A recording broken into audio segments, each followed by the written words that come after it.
Hello everyone, मेरा नाम मनोज कुमार है। मैं जर्मनी के शहर बर्लिन में रहता हूँ। इस वीडियो में आप लोगों को ऑस्ट्रिया के जॉब सीकर वीज़ा की कंप्लीट रिक्वायरमेंट्स बताऊंगा। आप एलिजिबल हैं या नहीं, किस तरह अप्लाई करना है ऑस्ट्रिया के जॉब सीकर वीज़ा के लिए, सारा का सारा कुछ मैं इस वीडियो में आप लोगों में डिस्कस करूँगा। अगर आप पाकिस्तान से, इंडिया से, बांग्लादेश से, कहीं से भी देख रहे हैं, सबका प्रोसेस सेम है। तो आप ये मत सोचिएगा कि ये पाकिस्तान से बन रही है वीडियो, इंडिया से बन रही है या कहीं से भी बन रही है। सबका प्रोसेस सेम है। सिर्फ आप लोगों को रिक्वायरमेंट्स पता होनी चाहिए, फिर आप खुद अप्लाई कर सकते हैं। ठीक है, फिर आप लोग खुद देख सकते हैं कि आप एलिजिबल हैं या नहीं, सारा कुछ आप लोगों को पता चल जाएगा। ऑस्ट्रिया का मैंने जितनी रिसर्च की है, इनका थोड़ा सा जो सिस्टम बना हुआ है वो थोड़ा सा अजीब है। जो ऑस्ट्रिया एक्चुअली ऑस्ट्रेलियन कंट्री है, उनसे कुछ मिलता जुलता है, यानी कि वहाँ पर भी पॉइंट सिस्टम है। अगर ऑस्ट्रिया के लिए भी अप्लाई करते हो तो यहाँ पर भी पॉइंट सिस्टम है। बाकी जितने भी यूरोपियन कंट्रीज हैं, जैसे जर्मनी हो गया या डेनमार्क हो गया, नीदरलैंड हो गया, वहाँ पर कुछ इस तरह का सिस्टम नहीं बना हुआ। लेकिन ऑस्ट्रिया का थोड़ा सा एक मुझे तो अच्छा लगा, क्योंकि मैंने खुद ने अपनी प्रोफाइल चेक की तो मैं क्वालिफाई कर रहा हूँ जॉब सीकर वीज़ा के अप्लाई करने के लिए, यानी कि मुझे अभी मैं अप्लाई करूँ मुझे वीज़ा मिल जाएगा। इसी वजह से मैं वो सारी की सारी चीज़ें आप लोगों को बताऊँगा। आप खुद चेक कीजिएगा, पॉइंट सिस्टम में सारा का सारा चीज़ें मैं आप लोगों को इस वीडियो में बताऊंगा, ताकि आप खुद चेक कर लीजिएगा कि भाई इतने मेरे पॉइंट्स हो रहे हैं, मैं एलिजिबल हूँ। फिर मैं अप्लाई करूँगा और मुझे वीज़ा मिल जाएगा, दैट्स इट। इसके अलावा कुछ भी नहीं करना आप लोगों को। ठीक हो गया। उससे पहले मैं आप लोगों को रिक्वेस्ट कर लेता हूँ, प्लीज़ मेरे चैनल को सब्सक्राइब ज़रूर करें, ताकि मेरी इस तरीके की वीडियो आप लोगों को मिलती रहें टाइम टू टाइम। पहली बात मैं आप लोगों को बता दूँ, ठीक है, जॉब सीकर वीज़ा अगर आप लोग सोच रहे हो तो जॉब सीकर वीज़ा का मतलब ये है कि आपके पास एक पर्टिकुलर डिग्री होनी चाहिए।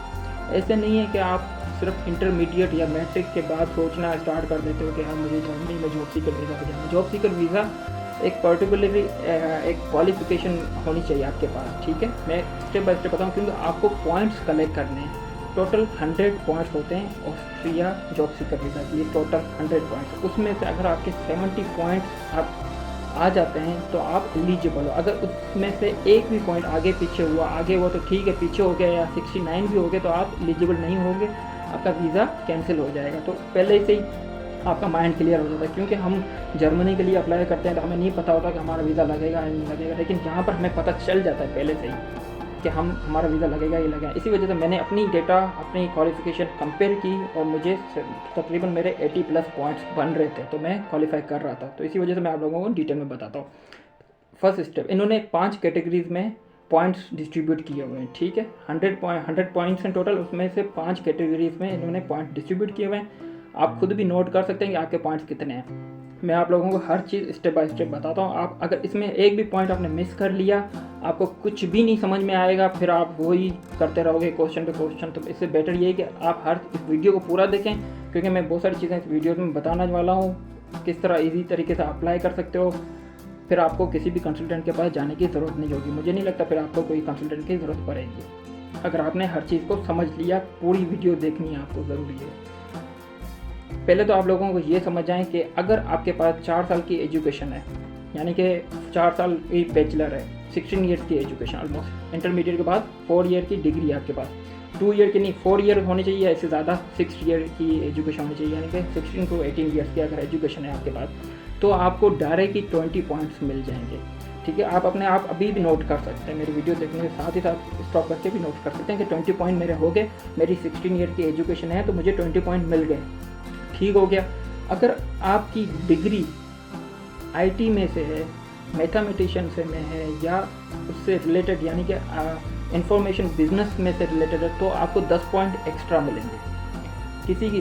कोई बोलेगा कि यार 16 ईयर एजुकेशन तो है मेरी, लेकिन मेरी जो फील्ड ऑफ फिजिक्स में है, तो आपको सिर्फ 20 पॉइंट्स ही मिलेंगे। ठीक है, ये 30 पॉइंट्स किनको मिलेंगे, जिनकी आईटी में की हुई है बैचलर, या मैथमेटिशियन में, या किसी मैनेजमेंट या बिजनेस से रिलेटेड, तो उसको डायरेक्ट 10 पॉइंट्स एक्स्ट्रा मिल जाएंगे, यानी कि 20 + 10 30 पॉइंट्स आपकी फर्स्ट कैटेगरी में काउंट हो गए। 5 कैटेगरी का मैं बता रहा हूँ, डिफरेंट पॉइंट्स इन्होंने डिस्ट्रीब्यूट किया हुआ है, तो 30 पॉइंट्स आपके ये हो गए। ठीक है, मैंने कंप्यूटर साइंस में बैचलर किया हुआ है, मास्टर किया हुआ है, तो मुझे डायरेक्ट ही 10 पॉइंट्स एक्स्ट्रा मिल गए, 20 वो मिल गए, क्योंकि मेरी 16 ईयर प्लस एजुकेशन है, 16 ईयर मिनिमम एजुकेशन है। 20 पॉइंट ये हो गए, और 10 पॉइंट मेरे कंप्यूटर साइंस में मैंने किया हुआ, तो 10 पॉइंट हो गए, तो 30 पॉइंट मेरे ये हो गए। ठीक है, मुझे टोटल कितने चाहिए, 70 पॉइंट चाहिए, 70 पॉइंट क्वालिफाई होने के लिए। ठीक है, 30 पॉइंट। अगर इसमें भी अभी मैं थोड़ा सा और ज़्यादा एक्सप्लेन करता हूँ, अगर आप PhD होल्डर हैं, PhD डॉक्टर की आपके पास डिग्री है, तो आपको डायरेक्ट 40 पॉइंट इस कैटेगरी में मिल जाएंगे। ठीक है, बहुत ज़्यादा मुश्किल है। मुझे नहीं लगता कि कोई पीएचडी होल्डर इस तरह की कोई स्ट्रगल कर रहा होगा, लेकिन अगर कोई देख रहा है मेरी पीएचडी होल्डर वीडियो तो उसके लिए भी फ़ायदेमंद है कि 40 पॉइंट डायरेक्ट उसको मिल गए। कोई बंदा 20 पॉइंट्स मिलेंगे, किसी को 30 मिलेंगे, किसी को 40। मुझे 30 मिल रहे थे, तो आप खुद अपना देख लीजिएगा कि आपकी डिग्री किस में है, ठीक है। 30 पॉइंट ये हो गए, ठीक है, मैं खुद का अपना बता रहा हूँ, ठीक है। 30 पॉइंट मुझे इसमें मिल गए, ठीक है। उसके बाद अगर इसको और ज़्यादा मैं डिफाइन कर रहा हूँ, अगर आपकी सैलरी जहाँ पर भी आप हैं, फॉर एग्जांपल कुछ लोग जर्मनी में अप्लाई कर रहे हैं, जर्मनी से अगर मुझे ऑस्ट्रिया जाना है तो मेरी जर्मनी में जैसे अगर मेरी सैलरी 50,000 यूरो से 60,000 यूरो से हैं, तो मुझे 20 पॉइंट एक्स्ट्रा में, मतलब 20 पॉइंट मैं क्वालिफाई करूँगा। अगर मेरे पास एजुकेशन नहीं है और सिर्फ मेरी सैलरी 50,000 60,000 तो मुझे 20 पॉइंट मिलेंगे। अगर मेरी सैलरी 70,000 प्लस है तो मुझे 40 पॉइंट डायरेक्ट मिल जाएंगे। तो ये भी कैटेगरी जो ऑलमोस्ट पाकिस्तान इंडिया से क्वालिफाई नहीं करेंगे इस पॉइंट में, तो इसको आप छोड़ दें, ठीक है। आपकी एजुकेशन 16 ईयर्स की हो गई, उसके साथ अगर आपकी आईटी की है तो 30 पॉइंट ये हो गए, ठीक हो गया। उसके अलावा मैं आप लोगों को चीज़ें बताता हूँ सेकंड कैटेगरी में, ठीक है। 30 पॉइंट आप अपने पास नोट कर लीजिएगा। Work experience which is very important, सबके पास होगा अगर आप लोग जॉब सीकर वीज़ा के लिए ट्राई कर रहे हैं तो। 1 साल का अगर वर्क एक्सपीरियंस है तो आपको 2 पॉइंट्स मिलेंगे, ठीक है, 2 पॉइंट्स। मेरे पास 7 to 8 ईयर्स का एक्सपीरियंस है विद प्रूफ, ठीक है। ऐसे नहीं आप लोग फ्रीलांसर काम कर रहे हो या किसी के साथ आप बिजनेस कर रहे हो एज ए डेवलपर या एज ए कुछ भी, कंपनी का एक्सपीरियंस होना चाहिए, वो वेरीफाई करेंगे, ठीक है। हर 1 साल पे आपको 2 पॉइंट्स मिलेंगे। जैसे मेरे पास 8 ईयर्स का एक्सपीरियंस तो 16 point, 8 multiply two 16 point, 16 point ये हो गए। 30 पॉइंट मैंने पहले आपकी कैटेगरी में एजुकेशन का बताया था, 30 प्लस 16 46 पॉइंट मेरे ये हो गए, ठीक हो गया। आप अपना एक्सपीरियंस खुद ही काउंट कर सकते हैं, ये मैं बता रहा हूँ, आप अपने हिसाब से आप खुद, आपके पास 4 साल का एक्सपीरियंस 8 पॉइंट होंगे, 3 साल का एक्सपीरियंस 6 पॉइंट होंगे, इस तरह आप खुद कैलकुलेट कर सकते हो, ठीक है।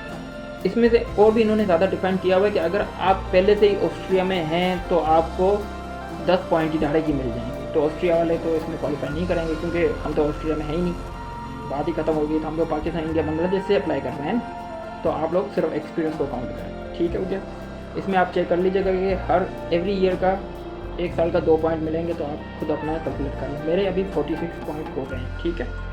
उसके साथ लैंग्वेज स्किल्स, तीसरी कैटेगरी आती है लैंग्वेज स्किल्स। इसमें आपको ज़्यादा से ज़्यादा 10 पॉइंट, कम से कम 5 पॉइंट मिलेंगे, ठीक है। मेरे 46 पॉइंट पहले के हो गए थे, क्योंकि मैं एक बच्चों की तरह आप लोगों को समझाने की कोशिश कर रहा हूँ। आई होप कि आप लोग समझ रहे होंगे। 46 मेरे पहले के हो गए पॉइंट्स।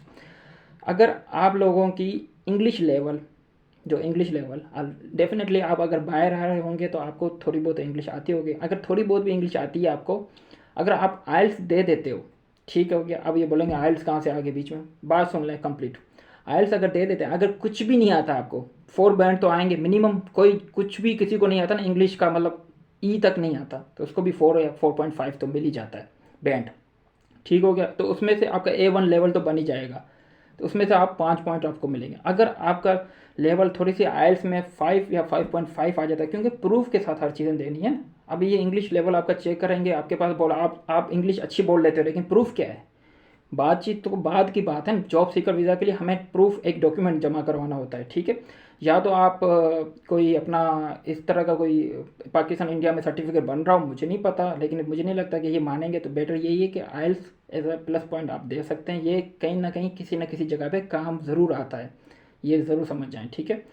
अगर आपके 5 पॉइंट्स हैं तो आई थिंक A2 लेवल बन जाता है। 5.5 पे B1 बनता है, तो 5.5 बैंड पे A2। 5 बैंड तो बिल्कुल ईजी है लेके आना, मुझे नहीं लगता इतना मुश्किल है। तो आपके 10 पॉइंट ये हो गए, ठीक है। पहले मेरे कितने पॉइंट थे? 46, तो 10 पॉइंट ये कितना हो गया मेरे? 56 पॉइंट हो गए, ठीक है, ये याद रखिएगा। उसके बाद अगर आपकी एज 35 से कम है, 35 से कम है, तो आपको डायरेक्ट ही 20 पॉइंट मिल जाएंगे, ठीक होगा। अगर आपकी एज 40 से कम है और 35 से प्लस है तो आपको 15 पॉइंट मिलेंगे। अगर आपकी एज 45 ईयर्स से ज़्यादा है और 45 ईयर्स से कम है और 40 से ज़्यादा है तो आपको 10 पॉइंट मिलेंगे। तो मुझे इस कंडीशन में 20 पॉइंट मिल रहे क्योंकि मैं 35 से कम हूँ, आप लोग भी 35 से कम ही होंगे। तो 20 पॉइंट आपको डायरेक्ट, ये एक अच्छी कैटेगरी, डायरेक्ट 20 पॉइंट इन्होंने दे दिए हैं, ठीक है। पहले मेरे कितने पॉइंट हुए थे 56, 20 पॉइंट ये हो गए 76, विच मीन्स मैं क्वालिफाई कर गया हूँ 76 पॉइंट पे, ठीक है। इसके अलावा भी मेरे पास और भी चीज़ें हैं, रिसर्च भी है, मेरे पास कुछ और 5 पॉइंट मेरे ज़्यादा हो सकते हैं, क्योंकि मैंने कंपेयर किया था 81 मेरा हो रहा था, ठीक है। लेकिन फिर 76 पे भी मैं क्वालिफाई कर रहा हूँ। अगर आपके पास 71 भी है तो आप क्वालिफाई कर जाओगे, अगर 70 भी है तो आप क्वालिफाई कर जाओगे, ठीक हो गया। ये ज़रूर आपको, मैं बच्चों की तरह आप लोगों को मैंने चीज़ें समझाई हैं, इस तरह मुझे नहीं लगता कोई समझा पाएगा आपको। ये रिक्वायरमेंट्स होती हैं, आप खुद पॉइंट्स इसको कैलकुलेट कर सकते हैं। ये डिस्क्रिप्शन में लिंक भी दे दूंगा, इसको भी आप डिटेल में देखिएगा। वीडियो देखने के बाद आपको ये चीज़ें ज़्यादा अच्छे से समझ में आएंगी। पहले आप चीज़ें समझ ये देखते हो, आपको समझ में नहीं आता। वीडियो इसीलिए बनती है कि हम थोड़ा सा और ज़्यादा डिटेल में हम बात करें ताकि हमें समझ में आए, ठीक हो गया। उसके अलावा मैं आप लोगों को बता दूँ, ऑस्ट्रिया का वीज़ा आप कभी भी अप्लाई कर सकते हैं। इसकी ऐसे जैसे कि स्टडी के वीज़ा के लिए हम कभी भी एक ड्यूरेशन होती है कि भाई एक समर में एक विंटर में अप्लाई कर सकते हैं। ऑस्ट्रिया जैसे जॉब सीकर वीज़ा आप कभी भी कहीं पे भी अप्लाई कर सकते हैं किसी भी टाइम पे। जब आप क्वालिफाई कर जाते हो तो आपके ये सारी चीज़ें आप फिर कभी भी अप्लाई कर सकते हो। लेकिन मेक श्योर आपके जितने भी डॉक्यूमेंट्स हैं, जो मैंने अभी पॉइंट्स बताए हैं जिसमें मैं क्वालिफाई कर रहा हूँ, ये मेरे पास प्रूफ में होने चाहिए, ठीक है। ऐसे नहीं है मैंने अभी ज़बानी आपको चीज़ें बताई और मेरे पास प्रूफ ही नहीं है उस चीज़ का। हर चीज़ प्रूफ है। जैसे कि मेरे पास डिग्री है तो ये मेरे 30 पॉइंट मेरे पास प्रूफ में हैं। मेरे पास आइल्स है तो मेरे 10 पॉइंट ये प्रूफ में हैं। मेरी एज मेरे बर्थ सर्टिफिकेट से जस्टिफाई हो जाएगी तो मेरे ये 20 पॉइंट प्रूफ में हैं, ठीक है। मेरा एक्सपीरियंस लेटर, मेरे पास 8 साल का एक्सपीरियंस लेटर पेपर वर्क में है तो ये मेरे पास प्रूफ में है, ठीक है। इससे ज़्यादा मैं क्या समझाऊँ आप लोगों को। 76 मेरे पास हर चीज़ प्रूफ में है। आप लोग समझोगे यार मेरे पास तो 8-10 साल का एक्सपीरियंस है लेकिन प्रूफ में कुछ नहीं है, तो ये एक्सपीरियंस ज़ीरो है आपका, ठीक हो गया। टाइम नहीं ज़ाया कीजिएगा ताकि आप लोग अपना टाइम ज़ाया करोगे, मेरा टाइम नहीं ज़ाया होगा, आपका अपना टाइम ज़ाया होगा। क्योंकि कंसल्टेंट आपको बोल देगा, किसी भी कंसल्टेंट के पास जाते हो या आपको मिसगाइडेड कोई बंदा कर देता है, प्लीज़ आप अपने हर चीज़ डिटेल में चेक कीजिएगा। इसके अलावा भी आप मेरे से क्वेश्चन भी पूछ सकते हैं कमेंट सेक्शन में, ठीक हो गया। इसके हवाले से जो भी मैंने वीडियोज़ में आप लोगों से डिस्कस की हैं, प्लीज़ लाइक ज़रूर कीजिएगा अगर थोड़ी भी चीज़ें आप समझ में आ रही हैं तो, अगर मेरी बात से। उसके अलावा मैं आप लोगों को ये भी बता दूं कि वीज़ा के लिए अप्लाई किस तरह करते हैं। नॉर्मल प्रोसीजर है, ठीक है। पहले तो आपको डॉक्यूमेंट्स रेडी करने हैं, ठीक है। फर्स्ट स्टेप ही ये होता है। फर्स्ट स्टेप तो ये होता है कि माइंड सेट करना होता है जॉब सीकर वीज़ा के लिए कि भाई मुझे जाना है बाहर। माइंड सेट ही नहीं होगा और कोई भी आपको आके बोल देगा हाँ भाई जॉब सीकर वीज़ा के लिए ट्राई कर लो, तो ऐसा नहीं है। माइंड सेट होना चाहिए, first step. Second step, documentation आपकी कंप्लीट होनी चाहिए। डॉक्यूमेंटेशन अगर आपकी कंप्लीट नहीं है, आप क्वालिफाई नहीं कर रहे हो, तो फिर तो बात ही ख़त्म करो यार, फिर तो जर्मनी कहीं और अप्लाई करो, बात ही ख़त्म हो गई, ठीक है। पॉइंट्स आपके हो गए। जैसे मेरा माइंड सेट है, मेरे 76 पॉइंट हैं, मैं सेकंड क्वालिफाई अभी जैसे मैं स्टेप बाय स्टेप चीज़ें कर रहा हूँ, मैं क्वालिफाई कर रहा हूँ। उसके बाद मुझे क्या करना है, हर चीज़ को मुझे अलग से सेट आपके अपने पास ओरिजिनल और फ़ोटो कॉपी साथ में रख लेनी कि भाई हर चीज़ मेरी ओके है। उसके साथ आपका पासपोर्ट हो गया, बर्थ सर्टिफिकेट हो गया, फ़ोटोज़ हो गए, फ़ीस हो गई, ये तो नॉर्मल चीज़ें हैं, ठीक है, सबके पास होती हैं। तो ये मुझे डिटेल में बताने की आप लोगों को ज़रूरत नहीं है। अगर पूछते हैं तो मैं आप लोगों को और भी ज़्यादा डिटेल में बता दूंगा, ठीक है। नेक्स्ट वीडियो में अगर आप लोग बोलेंगे कि यार और ज़्यादा इसमें बताओ तो मैं आप लोगों को बताने के लिए रेडी हूँ, कोई मुझे प्रॉब्लम नहीं है। इसके अलावा आप अपने सिटी में, हर कंट्री में ऑस्ट्रिया की इमिग्रेशन ऑफिस, कॉन्सुलेट एम्बेसी होती है, ठीक है। वहाँ पर जाके आपको सिंपली अप्लाई करना है ऑनलाइन। आप इसकी वेबसाइट पे जाके वहाँ पर फॉर्म फिल करना है, सारा कुछ आपको वहाँ पर डिटेल मिल जाएगा। इसकी जो फ़ीस है वो 150 यूरो है, ठीक है। 150 यूरो जॉब सीकर वीज़ा की मैं बता रहा हूँ, 150 यूरो। अगर आप लोगों को लग रहा है कि यार जॉब सीकर वीज़ा से बेटर ये है कि हम वर्क परमिट डायरेक्ट हमें कुछ मिल जाए, तो वर्क परमिट का प्रोसेस ऑलमोस्ट हर कंट्री का सेम है, सिमिलर है, ठीक है। मैंने पहले ही इतनी वीडियोस बनाई हुई हैं जर्मनी से रिलेटेड, वो भी वीडियो देख लेंगे, आपको ऑस्ट्रिया का वही प्रोसेस है। क्योंकि अगर आपके पास जॉब लेटर है, जॉब ऑफर लेटर है, उसकी सैलरी आपके पास 50 to 60,000 सैलरी है या उससे थोड़ी सी कम, तो आप डायरेक्ट ही ऑस्ट्रिया का मैं आपको टाइप बता देता हूँ। जैसे जर्मनी का ब्लू कार्ड होता है, ऑस्ट्रिया का मैं आपको बता देता हूँ रेड वाइट रेड कार्ड होता है इनका, रेड वाइट रेड कार्ड। कोई है कि ये वर्ड है इनका, रेजिडेंट का वर्ड है, शायद रेजिडेंट कार्ड का वर्ड है। तो ये मैं आप लोगों को चीज़ें बता रहा हूँ कि आप डायरेक्ट भी अप्लाई कर सकते हो। इसमें भी आप लोगों को जो कुछ चीज़ें, कुछ लोग तो यार डायरेक्ट भी क्वालिफाई कर जाते हैं। मेरा एक दोस्त है ऑस्ट्रिया में बैठा हुआ जॉब कर रहा है, पाकिस्तान से गया था, ठीक है। तो इस तरह भी होते हैं, लोग जाते हैं, हमें नहीं पता होता लेकिन लोग जा रहे होते हैं। उसके साथ मैं आप लोगों को बता दूं, मैं बल्कि आपको चीज़ें भी बता देता हूँ, क्वालिफाई यहाँ पर रिक्वायरमेंट भी मुझे मेरे सामने आ रही हैं, तो मैं इसी वीडियो में आप लोगों को कुछ रिक्वायरमेंट्स भी बता देता हूँ। पहले तो आपके पास पासपोर्ट होना चाहिए, जो आप लोगों के पास होगा। बर्थ सर्टिफिकेट बहुत ज़्यादा इंपॉर्टेंट है, अपडेटेड बर्थ सर्टिफिकेट होना चाहिए। ऐसा नहीं है कि बर्थ सर्टिफिकेट में कोई मिस्टेक हो, हर चीज़ आप नोट कीजिएगा। जो पासपोर्ट पे प्लेस ऑफ बर्थ है वही बर्थ सर्टिफिकेट पे प्लेस ऑफ बर्थ होनी चाहिए, कोई गलती की गुंजाइश नहीं है कहीं पर भी। फ़ोटोज़ की, जो फ़ोटोज़ होते हैं नॉर्मली 8 से 10 फ़ोटोज़ होती हैं, जो 6 मंथ से ज़्यादा ओल्डर नहीं होने चाहिए, ठीक है, 6 मंथ से ही कम होने चाहिए, या अभी रिसेंट ही आप खिंचवा लीजिएगा। इसकी साइज़ होती है 45 टू 35 मिलीमीटर। ये आप किसी भी फोटोग्राफर की शॉप पे चले जाएंगे, वहाँ पर आपको पिक्चर्स मिल जाएंगी, ठीक है। उसके अलावा आपके पास अगर कंपनी से आपने कॉन्टेक्ट किया हुआ है तो उसका लीगल कॉन्ट्रैक्ट होना चाहिए। अगर नहीं है तो आपके पास, तो एटलीस्ट आपके पास कोई, जब आप जॉब सीकर वीज़ा के लिए जाएंगे तो आपके पास कोई अकोमोडेशन का होना चाहिए, ठीक है। अकोमोडेशन का मतलब ये है कि booking.com पे भी आप अकोमोडेशन ले सकते हैं। अगर आपका कोई दोस्त है वो आपको एज ए रैश देना चाहता है तो उससे भी आप कॉन्ट्रैक्ट ले सकते हैं। तो इस तरीके की चीज़ें हो सकती हैं, ठीक है। इसके बारे में मैं ज़्यादा डिटेल में नहीं बता सकता कि किस तरह आपको कॉन्ट्रैक्ट मिलेगा घर का, अकोमोडेशन का। आप और ज़्यादा, मैं अगर आप मेरे से पूछते हैं तो मैं आपको ज़्यादा डिटेल में बता दूंगा, ठीक हो गया। इसके अलावा आपके पास आपकी बैंक स्टेटमेंट होनी चाहिए, ठीक है। बैंक स्टेटमेंट का मतलब ये है कि आप कहीं पर जॉब कर रहे हैं, ऑब्वियसली आप कहीं ना कहीं जॉब सीकर वीज़ा के लिए अप्लाई कर रहे हैं तो किसी कंपनी में जॉब कर रहे होंगे, राइट या नहीं? कंपनी में जॉब कर रहे होंगे ना, तो उसकी पे स्लिप होंगी आपके पास। अगर नहीं है तो एचआर के पास जाएंगे, वो बोलेगा कि पे स्लिप तो हम देते ही नहीं है। नॉर्मली पाकिस्तान इंडिया में पे स्लिप नहीं देते, बहुत सारी कंपनी, कुछ कंपनी देती होंगी, जैसे मेरी कंपनी देती थी। तो पे स्लिप आप अगर नहीं देती आपकी कंपनी तो आप उनको बोलना है कि यार ये फॉर्मेट है, इस पे स्लिप मुझे बना के इस डेट पे बना के स्टैम्प लगा के दे दे, दैट्स इट। ये लीगल ही है ना, आप उस कंपनी से स्टैम्प लगा के ले रहे हो तो ये आपका लीगल है, ठीक है। पे स्लिप आपका प्रूफ है कि आपके पास आपने जॉब की थी, ये आपका एज ए एक्सपीरियंस काउंट हो रहा है। उसके साथ आपके पास थोड़ी सी बैंक स्टेटमेंट होनी चाहिए, ठीक है। बैंक स्टेटमेंट आपके अपने पर्सनल पैसे होने चाहिए, कुछ 10-15 लाख जितने भी हों बेटर ही है, ठीक है। उसके अलावा जो मैंने आपको, जो भी चीज़ें मैंने जो पॉइंट्स के हिसाब से बताई थी, वो हर चीज़ को आपको डीपली देखना है। ऐसे नहीं है कि कुछ भी आगे पीछे हो जाए। मैं इसमें बहुत ज़्यादा लिखा हुआ है, मैं वो एक्सप्लेन नहीं करता। मैंने सिंपल तरीके से आपको समझाने बैठ के, मैं अगर वीडियो बना दूँ तो ये 40 मिनट की वीडियो बन जाएगी, तो मैं ये नहीं चाह रहा हूँ। आप लोगों को चीज़ें समझ में आ गई कि भाई एजुकेशन इतनी होनी चाहिए, एज इतनी होनी चाहिए, एक्सपीरियंस इतना होना चाहिए, क्वालिफिकेशन मेरी इतनी होनी चाहिए, मेरे पास और क्या था इसके साथ, स्किल्स लेवल हो गया, वर्क एक्सपीरियंस, बस यही 4-5 पॉइंट्स थे जो मैंने आप लोगों के साथ डिस्कस किए थे। मेरे 76 पॉइंट बन रहे थे, आप अपने देख लीजिएगा कितने पॉइंट्स बन रहे हैं।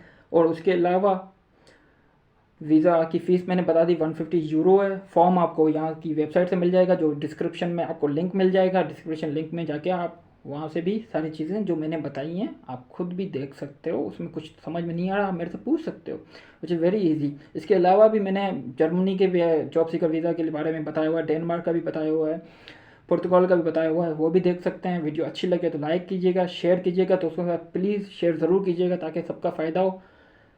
बाकी इसके अलावा भी अगर कोई क्वेश्चन पूछ लीजिएगा। बाकी इंशाल्लाह मिलेंगे नेक्स्ट वीडियो में, तब तक के लिए अल्लाह हाफ़िज़।